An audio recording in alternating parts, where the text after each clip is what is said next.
Hello. Hello, everybody. Nice to meet you all. I'm very pleased to be here. So, who am I? Just a quick recap. I started coding in 1996. I wrote my first unit test in 2003. Basically, it was like being a citizen of Amazon forest living in Manhattan. I founded 2 companies. I destroyed 2 companies. I became a freelancer in agile coaching, stuff like that. Then I got back into entrepreneurship. And in 2012, I became caring about processes in eBay in Italy. Then I sold the shares of my own company, and I got back to full freelancing on a wider scope, not just software. Software is still 40% of my customers, but it's more about problems about knowledge work-based companies. As a side note, I have an a cappella band. I love sailing, and I love flying gliders. So, I mean, that's my interest. That's who I am. That's enough. I don't think anything I did in the past should affect the validity of my arguments in a bad or a good way. Basically, the validity of an argument is based only on the validity of the argument. So, let's start with a lesson in Italian. Do you know this word? Actually, this is not exactly Italian. It comes from Bologna, which is an important part of Italy, but it's not used everywhere. But it's known everywhere. Have you ever heard about umarell? Umarell are those people who stand there looking, retired people usually, who stand there looking for work in progress and caring that everything is performed with a proper standard and usually with the standard that it used to be. Okay, this is a key character for my presentation today. I just wanted to introduce the term because we're going to call them umarell, okay? That's fine. So, I am a lean thinking supporter, and I really hate waste, and I really love to define waste and value in a very sharp way. Basically, value is everything that is worth selling, and waste is everything else.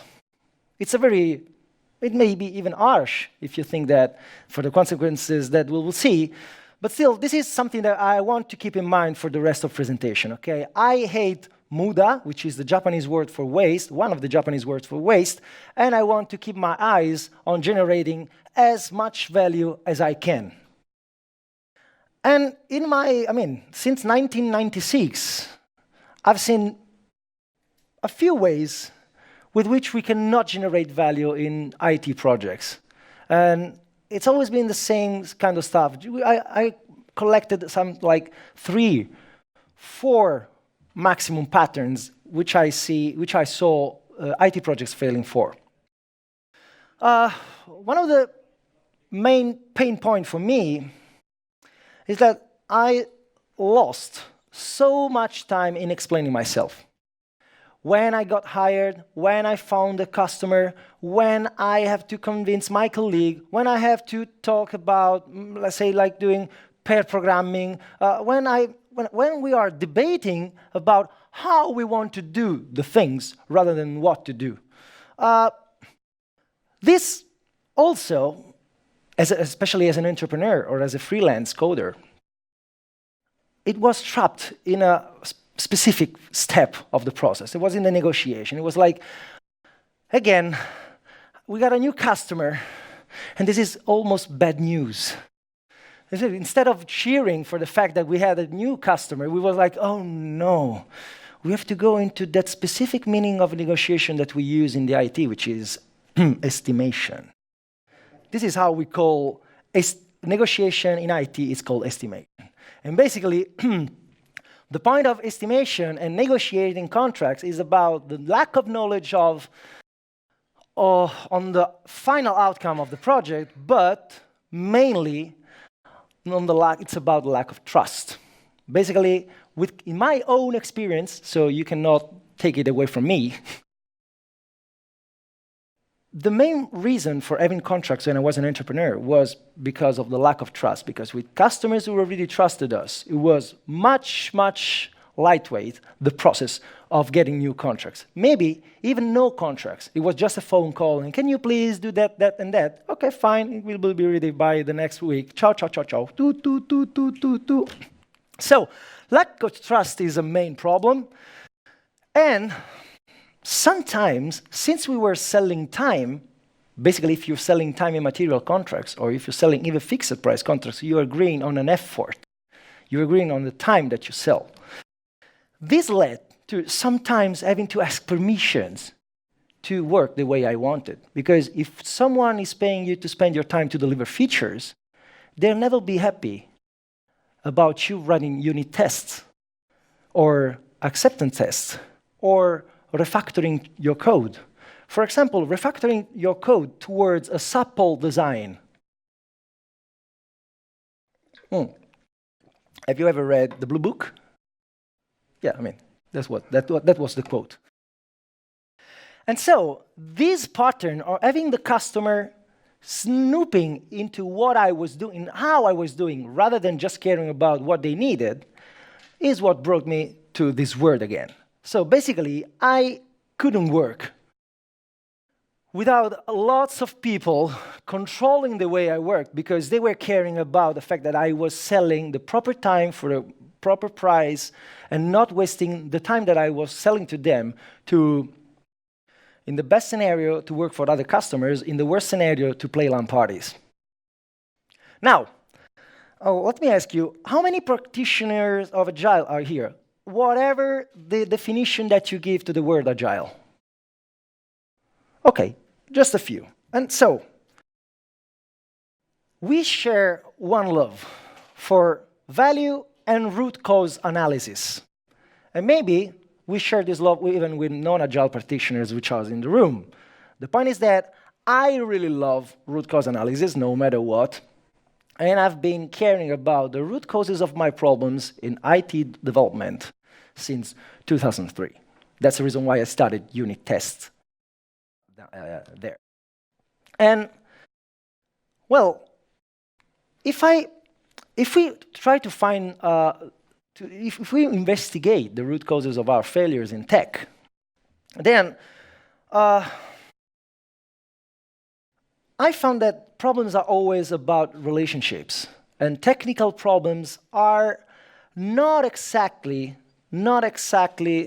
the main reasons for problem. Actually, all technical problems have a root cause in misunderstandings, or in the requirements, or in the technology that we could be using because we communicated in a wrong way our technical level, our skills, and our context.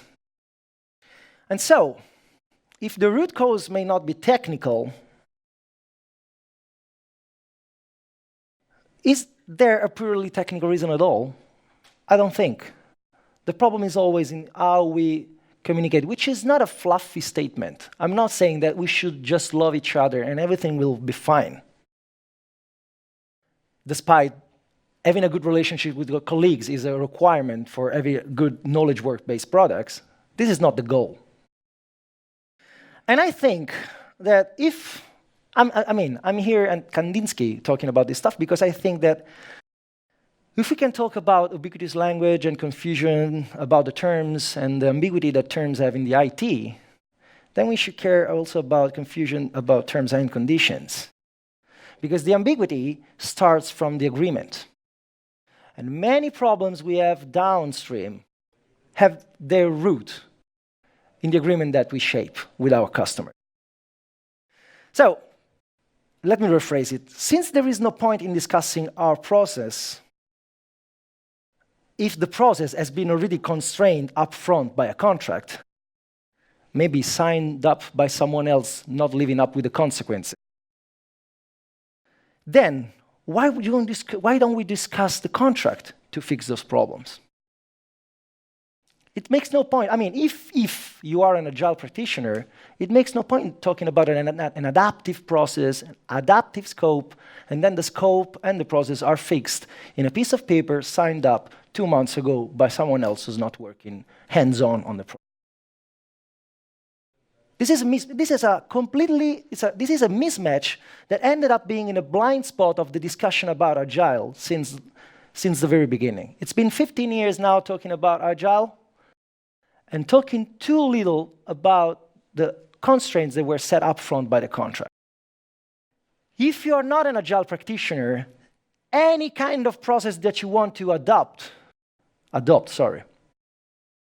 has to be allowed to happen and have place in the contracts that you sign up with your customers or your salespeople, with the customers of the organization you are an employee in. And so, I think learning is intersectional. I think we can learn lessons here and apply those lessons there. And so this talk is not strictly about DDD, but when I read the book, it was just published, it was 2005. I think it had a very big influence, big influence huge influence on my approach to this kind of problem as an entrepreneur. And for example, one of the things that we hate, and now I don't care anymore about agile or not agile because we are all caring about DDD. One of the things we hate are silos. This is a slide from yesterday. And so, if silos are one of our problems, then the first one we have to care about is the one keeping apart the customers and the devs or the dev organization, or the development organization, or the company. So basically, how can we hope to share a common goal and to build a solution for a commonly understood problem if we are talking about them and us again? And also, have you ever heard about the Sapir-Whorf hypothesis? Raise your hands if you did. So just a what? Okay, cool. So this is just luck. We didn't agree anything. So Sapir-Whorf hypothesis is a concept very well known in linguistics that basically, I'm not a linguist, so I'm sorry for somehow making violence on the definition, but the point is, Sapir-Whorf hypothesis states that the way we talk and write shapes the way we think about the world, okay? So basically, though we think the language is a map of the territory, the way we use the map influences the way we can see, and we have the placement of our blind spots over the territory. And if this is true, then it's interesting that in English we talk about a counterpart, and in Italiano we talk about controparte, and contro, counter, are basically opposing words. But if they have a problem, and they have a market to address, and we have to help them, then we have to help them as belonging to the same team and addressing a shared goal. And if we talk about a counterpart in the contract, then we are starting to fail. Is it clear so far? Okay. Now, if this is the first quote by Alberto, learning is the bottleneck. Mainly, he says, learning is the bottleneck and the code is a side effect. We will be back to this in a few minutes. Now, if learning is the bottleneck is my assumption, is my axioma, is something that we take for granted. At least we can discuss it, but it's not the topic for this session. Contracts are usually production-oriented. Do you agree? I don't. I think the contracts are usually delivery-oriented. They describe what you have to deliver within a given deadline for a given amount of money and blah, blah, blah, blah, blah, blah. But they don't rarely tell, if not in the premise, in the preface, in the abstract at the beginning, if any, about what's the real shared goal that justifies even the bare fact that we are starting to collaborate. And so I think that this is not about execution. Our jobs are about discovery, designing, investigating.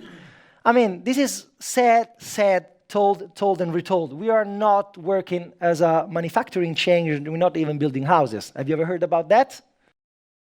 Not that much. That's fine. So happy to give you this insight for the first time. So the problem is that we cannot execute a planned script like when you build a house, okay? And so anything pushing up to care, so anything focusing on selling the code, I'm sorry, it's wrong. We're not selling the code. No one cares about our code. If you want, this is sometimes disturbing if you hear this for the first time, especially if you're talking with developers, but I can talk this way then. Marco, if I give you 10 kilograms of gold or 100 kilograms of gold, what do you prefer? I mean, we all agree with that statement, unless very peculiar, I don't want to know if you don't. Now, for the same problem solved, Marco, would you prefer 10 lines of code or 1 million lines of code? For the same problem solved. So, that is enough, apart from the reason why we may need to write 1 million lines of code to truly deliver that value, so that it depended on this condition. Then, code in itself, we cannot sell code in itself. Never. Never. If we can automate a solution by analyzing the problem only once, and this is our job, then we can do it with the least amount of code, which makes the code part of the family of liabilities, not an asset. Gold is an asset because the more you have, the better it is. Code is a liability. It's like exchange. It's like confusing houses and mortgages. Okay, if I give you a free house, are you happy? If I give you a free mortgage, you can buy a house, would you be happy? Code is exactly the mortgage that you're paying to get the house. Second point, contracts are usually process-oriented, and they map when we are allowed to deliver value, when we are allowed to express some effort in the hope that that effort will be somehow useful for reaching our shared goal. Bad news are that we can create as knowledge worker value anytime, anywhere, and if my time and material contracts maps my time from Monday to Friday, and I have a very bad idea when I'm having my breakfast with my children on the Sunday morning, no one is going to pay me for the time that I somehow dedicated to the problem during that Sunday morning. And this is dysfunctional at its roots. I want to be paid for the value that I create, not for the effort that I spend. You don't buy my sweat. You don't buy my fatigue. You don't buy my labor. We're not working in a chain manufacturing process. You're not buying labor. You are buying the value of our consultancy. Even if you are the most shy developer in the corner of the room, never talking, never speaking, never sharing insights, I am buying the final value that the ignorance or knowledge of that person will be put in production. Okay.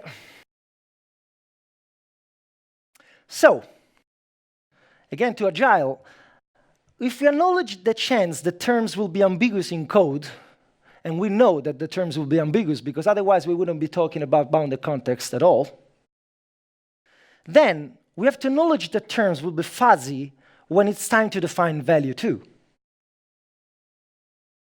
And if you keep on signing waterfall agreements, there's no point in keeping on discussing the process. It's the elephant in the room. So I decided back in 2010, like 9 years ago, almost 10 years ago, I was an entrepreneur, and I decided, okay, what we can do to address these root cause for most of my pain points, which were relational, not technical. When I say that problems are never technical, I mean that I never saw a project failing because we couldn't find the right algorithm and the right infrastructure to address the technical problem that we're facing. Maybe we could be suboptimal, but somehow you can deliver. And also, what's the point in faking? If we don't know where we want to end up being because of volatility of requirements, volatility of relationships, and blah, blah, blah, then there is no point in being exact in the agreement. We don't need exact agreements to map non-exact processes and situations. So, basically, we need value-driven contracts. And now, as far as I hope that the problem is clear, now I want to start talking about the solution. Now, one of my aha moments happened when I started reading a few books on negotiation. A few ones are very well known, like this. Have you ever read this book? Have you ever saw this book? You can raise your, how many people, raise your hand if you're capable of raising your hand. Okay, thanks. Still, it's not 100%, but we are inclusive. So, basically, 4 principles are sold by this book. It's about using their language, hard on problems, soft on people, options, and insisting on using objective criteria. So, using their language. This is the core of Ubiquiti's language. So, we have to maximize the intersection. If we use the language everywhere, in the code, in the interface, in the process, in the flow, then why not in the contracts? And also, value is only defined by the customer. Every time I hear a professional, coders, writers, musicians saying, but this is good art, this is good stuff, they don't understand my value, then you have a problem, not the customer. Because being able to let the quality be perceived is part of your skill set. And if you haven't trained it so far, you have 2 chances. First, you start now. 2, you ask me for some paid advice. Really? Wow. Then, second, hard on problem and soft on people. We, in this community, know many ways to be hard on a problem and soft on people. And we talk about impact mapping, we talk about event storming, and we talk about user story mapping. And then I'm just making next to these techniques extreme contracting. This is the point. So basically, if we want to be hard on the problem and soft on the people, we have to be hard on the problem and soft on the people all around, end to end. Third, getting to yes, propose options. So options have to be meant like this. Do you know what's design thinking? Basically, design thinking is about generating low-cost options before committing to a final solution. If you're an architect, you don't build a building from scratch. You start sketching chances. And we are very reluctant to generate options after the first one. This is wrong. My partner's father, he teaches at Architecture University in Rome. And he teaches the course about design. Design 3, it's the name of the exam. And he tells me that he has many problems in convincing students to drop the first idea they have before going on developing that idea further. This is a problem. We are so loss averse. Have you ever heard about loss aversion bias? Have you ever read about Daniel Kahneman,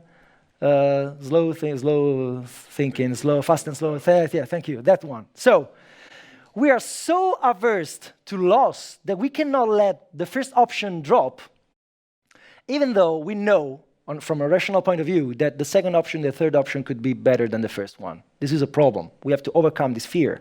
And spikes, technological spikes, are what we have to explore solution in the IT world.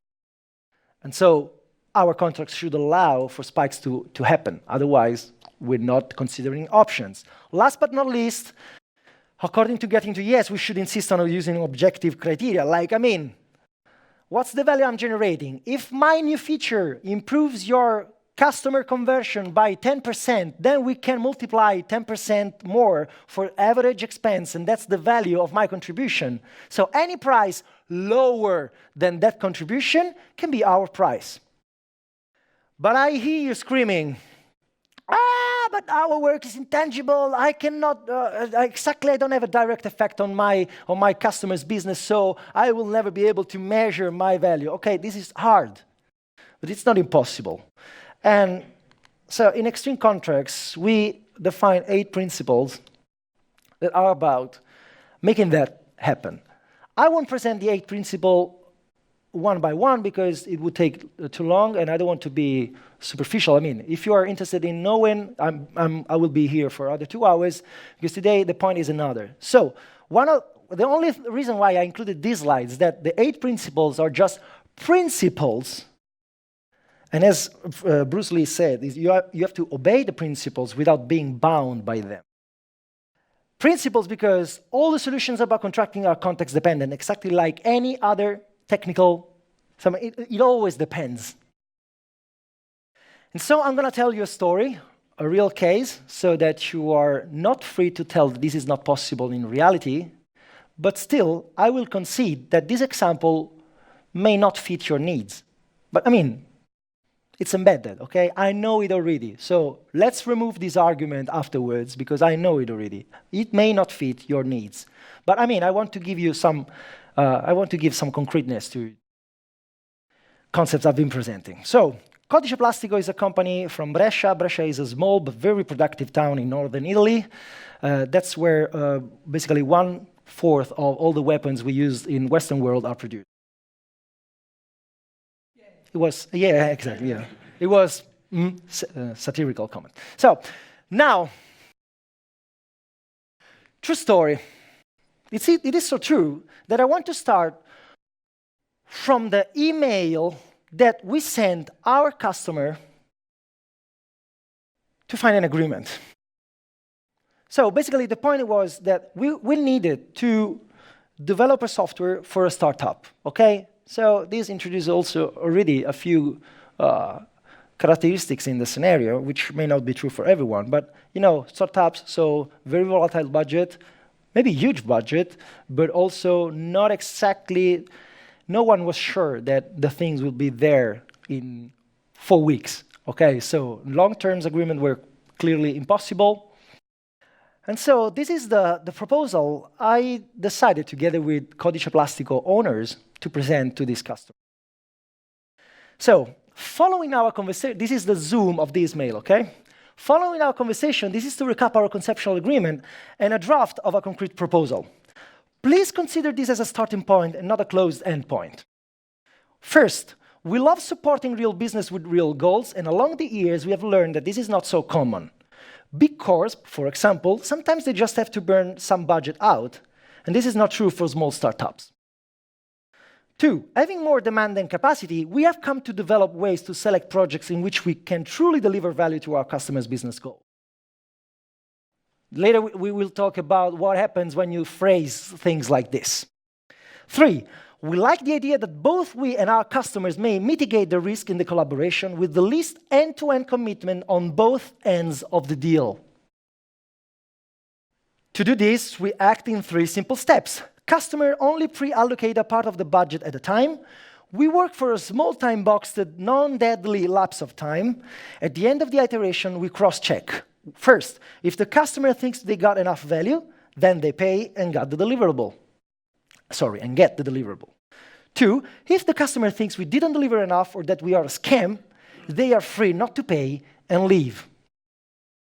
4th, in its essence, this allows for the customer to discuss the value of our delivery and for us to quickly learn what's valuable for them.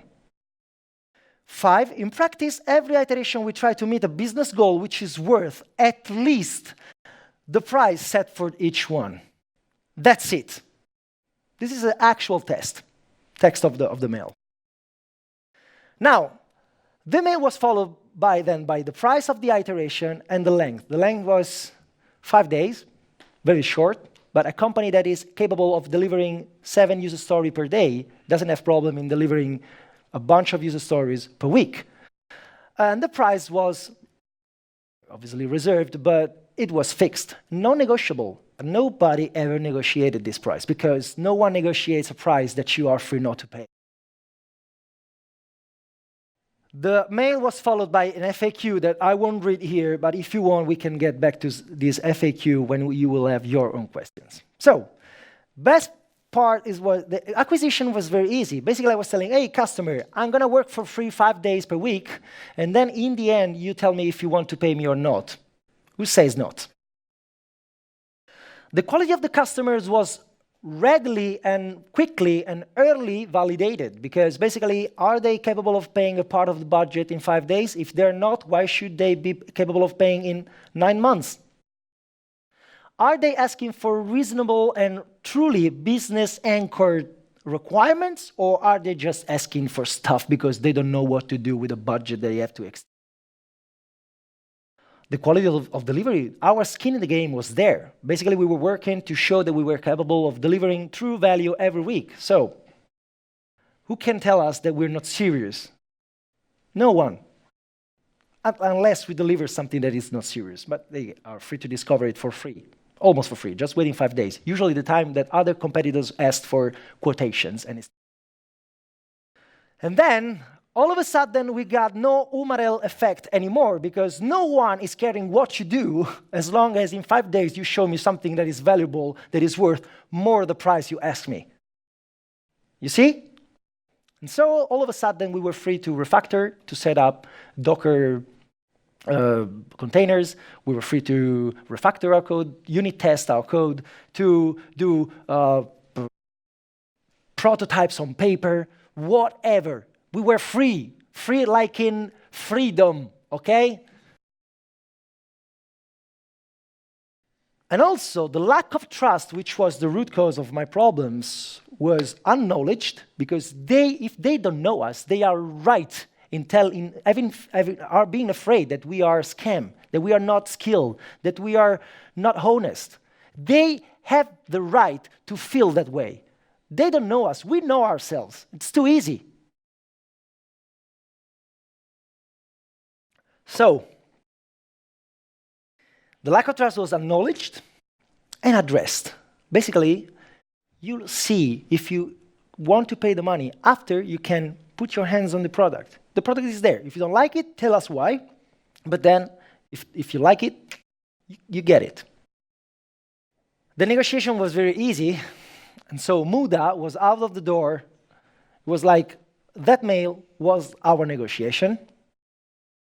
And we estimated as much as needed. So I'm not saying, and I'm supporter of the no estimate hashtag, but as a placeholder for a much needed conversation about the need and the measure and the amount of estimation that we inject and we keep on injecting in our software development process. So we were estimating. We were even capable of somehow telling them a roadmap, but that roadmap was not constraining our work, because basically it was not constraining their budget. And so we were not in need to ask for permission, and bam, all of a sudden we were value-driven. But we went even further. So just 1 hour ago, Brando told us that bounded contexts are units of consistent language, but also units of responsibility and pride. Were you here in this room? This is a slide I just added. I mean, it was so resonant to me. It was like, yes, exactly. So we bound the context because we want autonomy of language. But if we have autonomy of language, we have autonomy. We have an anti-UMRL force field. And then, since Codice Plastico was still in need of keeping the other customers that they had keeping on accumulating in the previous years, then we decided that 3 bounded contexts for and only one dedicated to this kind of extreme contracts could be built. And so we agreed that it could be the case to generate 3 different business units, caring for the business of developing software from end to end, with specific contracts, with specific techniques, with specific agreements, and specific delivery process. Because different customers can be clustered and their needs can be addressed in an efficient way if you group them rather than trying to educate your customer. You don't want to educate your customer. They don't pay you to be educated. They pay you to get the value in automating solutions for a problem they want to analyze just once. And so, how many, raise your hand if you know Conway's law. Lovely. I mean, this is the easiest community to talk. So fine, so this is quotation not needed. So organizations reflect the structure of the blah, blah, blah, blah, blah, blah, blah, blah. But at this point, in that scenario, we somehow created an inverse Conway's law. If you want, you can call it Jacopo's law, but that's just a hint. So the point is that we should design organizations that reflect the structure of the market, which is a good old motto. Have you ever heard about cross-functional, customer-centered teams? Have you ever heard about this? That's exactly what we were doing. We were building a business unit, which is a cross-functional team to dedicate to a given customers according to their needs, trying to somehow shield our technical decisions from their needs and their opinions. And so that's all. Questions? I know I will be there for the next 2 hours, but I mean, sharing questions is part of the game. It's not time to go yet. It's on purpose. So please share your question. I will be saying the questions again in the microphone so that... Okay, that was the slide was meant exactly for this moment. So let's back. So Marijn is asking for the FAQ of the exam that I provided you. So fine. So do you remember the contract? Basically, 5 days every time, fixed fee. You can pay or not. So it's like what's soddisfatti o rimborsati in English? Yeah, but this is too literal. But by the way, it's okay. So okay. Yeah, okay, thank you, but we got it. So, FAQ. Will I know, so this is the text that we added at the end of the email. So trying to anticipate most of the questions that the customer would have. Actually, it was based on my previous experience with my own company, with this kind of contract. So I somehow offered this FAQ to Codice Plastico to let them feel easier about any objection. Will I know how many of your developers will work on the project? No, there's no need. If by the end of the iteration you won't have received enough value, according to your only opinion, you will be free to ditch us. So it's on us to try allocating the right amount of developers to both create enough value and at the same time to keep our business sustainable. Do you agree? I mean, it makes lots of sense to me. Then, second, will I get the chance to negotiate the price for every iteration? No, the price is fixed. Scope is not. We want to discuss the value of our delivery, not its cost or its price. Value, cost, and price are 3 different concepts, and we keep on conflating them. This is wrong. Our price is not depending on our cost. Our price is something that it has to be in between our cost and their value. Do you follow me? Did we deliver enough? Yes, no. If not, why? In the end, whatever the reason, you will be free to leave. What if you leave me all of a sudden? This is usually something the developers worry about, not the customer. But I was somehow answering the question that was in the mind of developers in the shoes of the customers.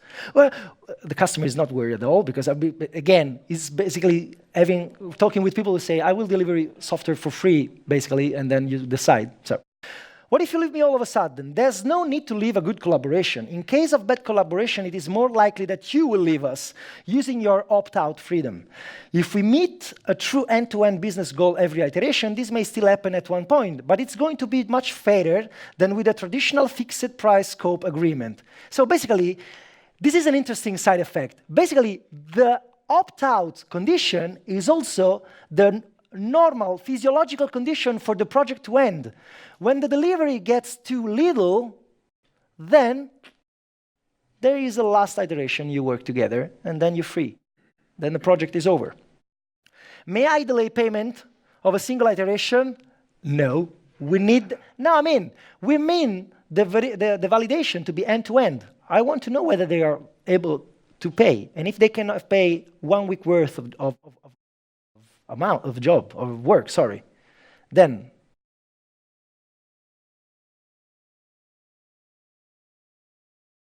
yes, yes. YES. Are you really potentially working for free every week?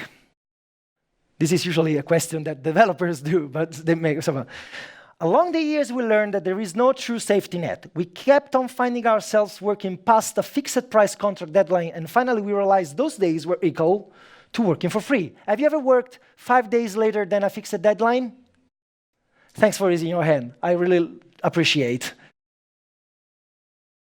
I've been working past the fixed deadlines many, many times, and those are either free working days or days that you get paid based on a buffer that you added on the price, which was assuming that if everything went fine, you were basically stealing money. So it's dysfunctional anyway. We just decided to fast forward to that condition and yes, work potentially for free for a week, because we were basically capping our cost. If you cap your risk, your cost, then you are indestructible. I knew we could survive 5 days working for free by past experience, so I decided, okay, fine, let's start from that risk. We won't die, but you, customer, won't be left with any alibi.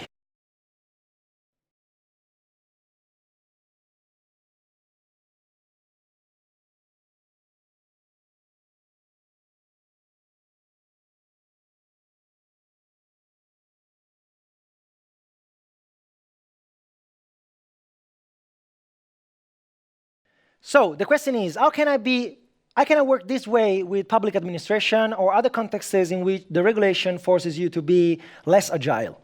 Is it right? Okay, fine. The point is, you are discussing this example, and this example is very context dependent on the situation I presented you. I would say that among those 8 principles that I didn't present to you, there are many ways to somehow mitigate the problem that you are presenting. But one thing is true. I suggest to read Alan Weiss' $1 Million Consulting book. And he suggests that all tenders, all contracts which are based on a competition, on a bidding, are basically cost-driven. And you cannot be agile in a context which is cost-driven, because agile is value-driven. So this is a mismatch that you cannot fix. I'm sorry, but because the question is isomorphical, like, how can we go to the moon without going to the moon? By definition, it's impossible. We cannot be agile if we keep on talking just about the cost and not about the impact. Actually, my point is that usually those rules won't guarantee that the right impact is made on the society. Okay. 5 minutes. Last FAQ. What happens if you miss my expectations on every iteration? So, you keep on missing. This is impossible. If I miss the expectation, the first one, you know already. There's no surprise in the end. And that's much, much, much better than fixed single delivery, fixed price single delivery projects. There's no surprise in the end. Actually, if you work together for 1 year, you have 52 lessons about the quality of each other's behavior.